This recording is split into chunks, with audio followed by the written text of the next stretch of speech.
Shearer became a comedy legend when he played bass player Derek Smalls in This Is Spinal Tap. He's written a novel, written and/or starred in dozens of movies and TV shows, and hosted his own national radio program for the last 24 years.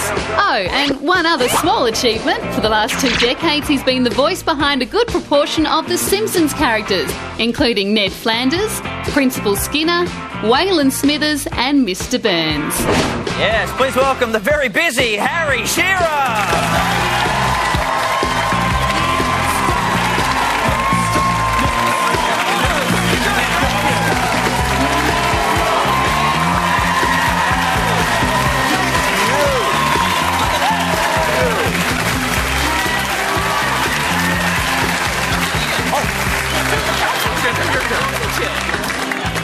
Take this home. That one looks so nice. Take the comfy chair. It looks so nice. Well, we can swap places if you'd like. I didn't trust the rug. That's the truth. It's a scary looking rug. It really is. I dropped something into there today. Before you spilled? Before I spilled. It's been a good day for you. I was eating grapes on set, don't ask me why, and I ate one out of there and everyone was a bit like, oh, you don't know where it's been. I didn't know what they meant, the grape or the rug. I think they meant the grape had been in the rug.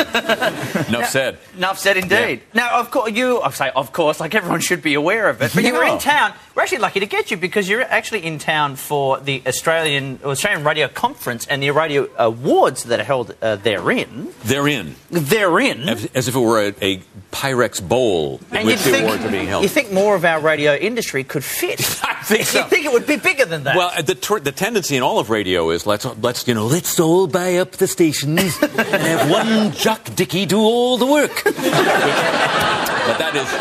that is the trend in radio. But yeah, I started my career in radio, and I think they invited me here to. But I do my show on non-commercial radio. This is a conference of national commercial radio here in Australia. And I think they invited me here to just be a breath of stale air. So that's my plan. Well, you started when you were 7, though, didn't you? Yeah, I did. What do you do at 7 years old on radio? You talk like this? I did that at 33. Oh, well, get looser pants. No, I worked for Jack Benny for a number of years. You've spilt too. I did. Careful now. It's the funny glasses. It was a huge thrill. He was he ruined me for show business because he taught me everything that was wrong. He taught me that people in comedy shows in America are all professionals and are all sane. And he taught me that stars of comedy shows love it when the other people in the shows get laughs too. So all that stuff. He really poisoned me. Well, then, you've moved on to, we've seen just what is really just the tip of the iceberg through your amazing career, but obviously what most people first came to know you as is through Spinal Tap. Yep. And you guys had a recent reunion of sorts. Yes, we did. For Live Earth. We saved the planet, I'm glad to say. In case you were concerned, Spinal Tap saved the planet. We played at Live Earth in London. Did you get to see it over here? Yeah, we saw all the concerts. Because in Britain, we kept hearing that, of course, we couldn't see the show. We were playing it at the time, but we heard that the BBC pulled away from us to show some tape-recorded concert from Bangkok. Really? So the Spinal Tap curse continues. But yeah, we played at Wembley Stadium, or as Nigel called it, Wimbledon. We played right after Metallica. Wow. And nothing compares in both thrills and intimidation when you get the phone call, Metallica's opening for you. But is there something... There's got to be something, though, in a heavy metal rock group that's taking it seriously, followed by a heavy metal rock group that's kind of taking the piss out of it. Kind of taking the piss. But when you put them... There's no piss left. All the piss is gone. When you put them back to back... It's been totally de-pissed. Is there something like Metallica kind of sitting there going, oh, God, is that what we're like? Well, but by the same token, we're standing in the wings watching Metallica, and I've never seen them live before, and they're just an amazing live band. I mean, whether you like that kind of music or not, there's no denying they're ridiculously talented, they're ridiculously great performers. So we were intimidated by having to follow them, and I hope they were humiliated by having to be on before us. Take that. Yeah. And also, of course, would have to mention The Simpsons when talking to you, only because without you guys, this network would not function. Let's be honest. I'm not sure if we're proud of that or ashamed of that, but there you go. It's a wonderful thing. But, I mean, obviously, you get lots of... who's the most requested voice, you would ask? C. Montgomery Burns, although I will say Ned Flanders is coming up fast on the outside. When the show started, we were the target of a lot of complaints by Christian groups in the States, you know.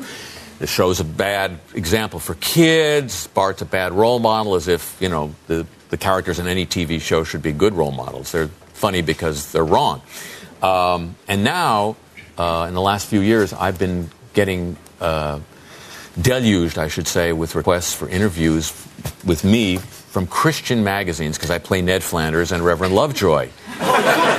And so, you know, the thing is turned around. There's enough. We've been on the air for long enough that the blind men have finally seen more parts of the elephant. But it really came home to me. I was in Britain, and there is a group of Christian gentlemen in Britain, swear to God, every year dress up as Ned Flanders and have a convention. And I got to see them on TV, and nothing is as bizarre as a bunch of Christian gentlemen dressed up as Ned Flanders, wearing green sweaters and fake mustaches. Well, it would make you want to be a Satanist. Well, you also do the voice of the devil, which would be very frightening for them. Yes. Now, I also would need to ask you, because you obviously do the voice of Waylon Smithers. Yes, I do. And his sexuality is becoming a little more open now, I think. They added the B to latent. That's what they did. But you also do the voice of Lenny and Carl. Oh, not Carl, just Lenny. Just Lenny. Just Lenny. But it seems there's something going on with Lenny and Carl. You know, I'm getting a little paranoid because every character I do seems to be involved in some sort of gay thing. And I don't know if they're sending a message to me, we think you're gay, or what. Not that there's anything wrong with that, but, you know, if Ned Flanders goes gay, although, you know, on the surface it would be surprising. On the other hand, given what we've seen in America the last few weeks, I don't know if the story of Senator Larry Craig has come down here. Yes, not so much, but yeah. The right-wing Republican who was busted in a Minneapolis airport men's room for tapping his foot to the, he didn't know, undercover cop in the next stall, a known signal in this subculture that I want sex. And when he was busted for it, his excuse was, no. I wasn't signaling I wanted gay sex. I have a wide stance. Your Honour. Yes. Is this where you get the idea for songs like Looking for a Sugar Daddy on your CD? Yes. Because you've got a CD and a book out, guys, if you're not busy enough. Yes, I'm never busy enough. And your song's Pointed and Pointless, which I listened to today, is Looking for a Sugar Daddy on there. Michael Jackson is singing. I sing in the voice of Michael Jackson. I was so delighted to see the early part of this broadcast, to see that it's still safe to make fun of Michael Jackson here. He's everybody's dream come true. Yeah, he is. He's the comedian's meal ticket. And so when he got kicked out of Bahrain by the prince that was keeping him alive for a year, and he's now wandering from Virginia to Vegas looking for some zillionaire to keep him alive, I wrote this song called Looking for a Sugar Daddy. Well, could you give us a bit of the chorus? Looking for a sugar daddy. We've come back to that voice that got you started. That's correct. It's wonderful. That's correct. Free downloads of that CD are available at mydamnchannel.com. Oh, well, there you go. Yeah. I highly recommend it. Hey, Harry, want to try to win $20 in 20 seconds? All right, then. All right. I'll be very interested after that with the first question. Let's start the clock. What's the lowest musical note you can hit? C. Could you hit it? You didn't ask me that. Good point. That's another question. Who would you never, ever want to see nude? John Howard. Have you ever used a Simpsons voice in the bedroom? No, I have in the bathroom. Do you watch the safety demonstration on planes? Watch it. I recite it along with them.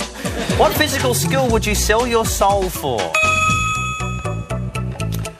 Skydiving. Oh, yeah. And who would you turn gay for? My wife, because she's a gay man trapped in a woman's body. There we go. There's your $20. Thank you, Harry Shearer. Thank you. Here is the plug. Harry's novel is Not Enough Indians, and his latest CD is Songs Pointed and Pointless. For details, check our website. We'll be right back after this.